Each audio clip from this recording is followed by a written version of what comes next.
Romel Padilla nagsalita na. Umaming mas gusto si Andrea Brillantes kesa kay Catherine Bernardo para sa anak.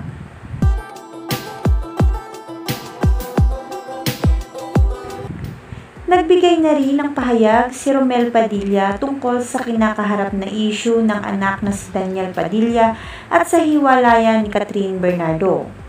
Sa usap-usapan, marami pa rin ang hindi naniniwala na totoong hiwalay na ang mga ito. Marami kasi ang nanghihinayang sa pinagsamahan ng mga ito na nauwi lang din daw sa wala. Marami naman ngayon ang galit na galit kay Andrea Brillantes dahil kundi raw sa gawa nito ay hindi maghihiwalay ang Katniel. Hindi raw sila makakapayag na isang Andrea lamang ang sisira sa pinagsamahan ng mga ito. Matapos namang magbigay ng pahayag ang ina ni Catherine Bernardo tungkol dito ay nagbigay na rin ng kanyang opinyon ang ama ni Daniel Padilla bilang isang ama.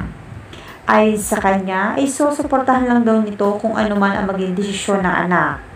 Dahil alam na raw nito ang tama at mali, ang dapat at ang hindi dapat. Dagdag pa nito kung talagang kayo para sa isa kayo talaga.